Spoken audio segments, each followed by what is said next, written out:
and individual priority is less. इस पर हम फिर और आगे भी बात करेंगे। सबसे पहले देखते हैं कि आप इस बार वेस्ट बंगाल में रियल इश्यूज किनको देखती हैं, किन मुद्दों को लेकर आप जनता के बीच में जा रही हैं? नहीं देखिए, तो चुनाव को लोकसभा का इलेक्शन है, स्टेट इलेक्शन नहीं है, ये दिल्ली का इलेक्शन है, पार्लियामेंट का इलेक्शन है। पार्लियामेंट में मोदी सरकार 5 साल में जो नहीं कर पाया, जो वादा किया था, जो टोटल फेल्योर हुआ, उसको लेकर मुद्दा बनाया। बंगाल का कोई मुद्दा नहीं है कि बंगाल में जो काम करना था हम लोग ज़्यादा ही कर दिया। This is the only party I can tell you, if you see the manifesto of all the political party, then आपको पता चल जाएगा कि हम जो कहा है उससे ज़्यादा कर दिया। तो आप मोदी सरकार के 5 साल का आंकलन कैसे करती हैं? उसमें तो 50-100 कह सकते हैं, लेकिन 1-2 हम आपको जरूर कहेंगे। एक बात तो है, देखिए वो किसान के लिए कुछ नहीं किया। 12,000 तक किसान आत्महत्या किया है देश में। किसान का बहुत एजिटेशन भी हुआ है देश भर। हमारा इधर में किसान को हम ट्रिपल इनकम कर दिया। मोदी जी भी खाली भाषण देता है कि उन्होंने 2022 में डबल इनकम करेंगे। हमारा जो किसान का ज़मीन है, हम म्यूटेशन फीस मुकुब कर दिया। हम खाजना भी उसको विड्रॉ कर लिया, खाजना भी नहीं देते हैं।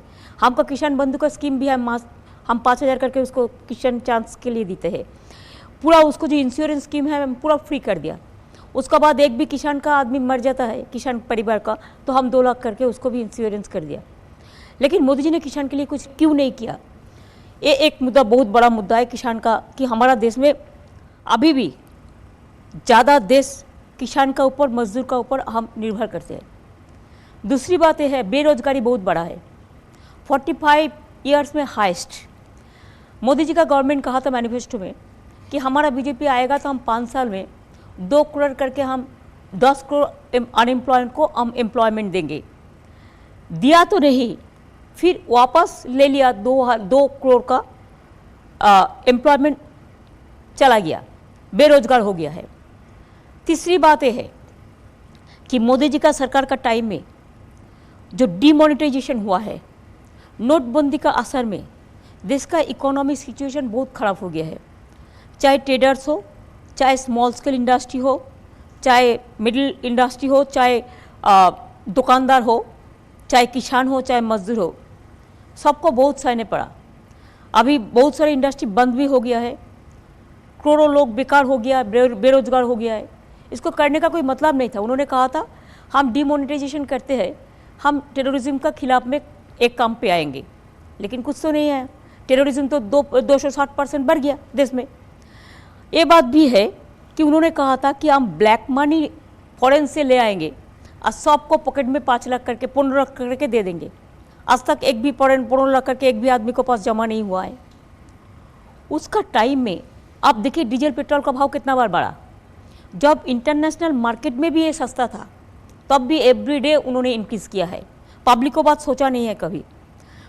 गैस का बाद डोमेस्टिक गैस को देखिए, डोमेस्टिक गैस जो सब्सिडी था जनता के लिए वो तो पूरा उठा दिया। उसका बाद 800 रुपया करके एक गैस खरीदने पड़ता है। अगर एक गरीब जनता 800 में गैस खरीदेगा तो उसको और क्या खरीदेगा, कैसे चलेगा ज़िंदगी? तो ऐसे बहुत सारे चीज़ है।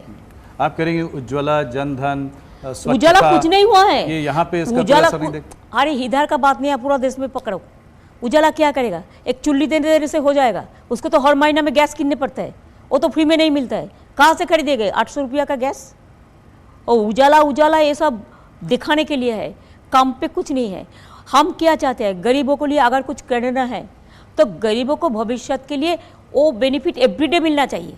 एक दिन मिलने से कुछ नहीं होता, एक दिन मिलने से 365 दिन कैसे चलेगा? धनजन क्या हुआ? धनजन में तो इन्वेस्टिगेशन होना चाहिए।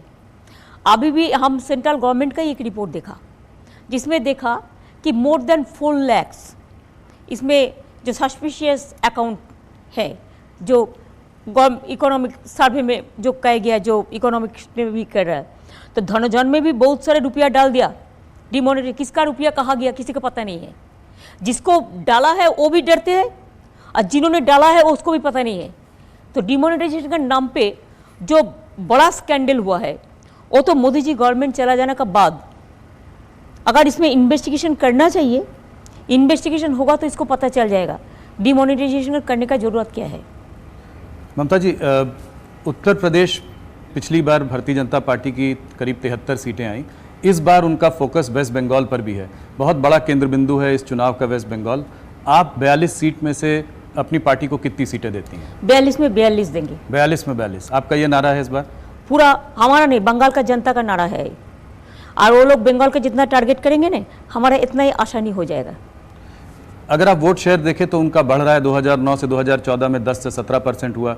अभी देखो सीपीएम का कुछ कुछ आदमी उसका साथ दिया है। एक तो अपोजिशन पार्टी रहेगा, एक रूलिंग पार्टी रहेगा लोकतंत्र में। तो हम रूलिंग पार्टी में है, हमारा पार्टी 1 नंबर में है। दूसरा पार्टी में कांग्रेस आएगा कि बीजेपी आएगा कि सीपीएम आएगा, वो लोगों का वोट शेयर का बात होता है। उसमें नहीं, सीपीएम का बहुत सारे आदमी बीजेपी में गया है, कांग्रेस का भी थोड़ा थोड़ा गया है। तो वोट शेयर का भी वो गवर्नमेंट में है, रूलिंग पार्टी में, सेंट्रल में है, सबको चमकता है, सबको धमकता है। सीबीआई देके, ईडी देके डर में बहुत सारे आदमी चला जाता है, और जब वो चला जाएगा सब भग जाएगा फिर। तो आपको लगता है मेन ऑपोजिशन पार्टी स्टेट में अब बीजेपी हो गई है?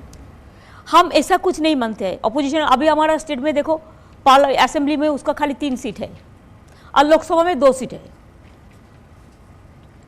सपना देखना होता है, लेकिन सपना काबिल करने का मालूम होना चाहिए। उन्होंने सपना दिखाता है बड़ा बड़ा बात करके, झूठा बात करके, बहुत बड़ा बड़ा गंदा गंदा बात करके, लेकिन सपना देखने के लिए जो दिल चाहिए वो दिल उसका पास नहीं है। इसी के लिए बहुत आसानी है कहने का, मैं एक करेगा वो करेगा। This time I am telling you, Bengal and UP will be the decision making factors. ये दोनों मिलकर गवर्नमेंट बनाएगा, नया गवर्नमेंट बनाएगा। और सारे स्टेट है, जैसे एपी में भी उसको कुछ नहीं मिलेगा, उसको क्या मिलेगा? तेलंगाना में भी नहीं मिलेगा, तमिलनाडु में भी नहीं मिलेगा, अब देखिए पंजाब में भी नहीं मिलेगा, दिल्ली में भी नहीं मिलेगा, राजस्थान, मध्य प्रदेश, छत्तीसगढ़ अगर पूरा सीट था उसका ज़्यादा से ज़्यादा, उसमें भी आधा से ज़्यादा 60-40 हो जाएगा, तो कहाँ से आएगा सीट?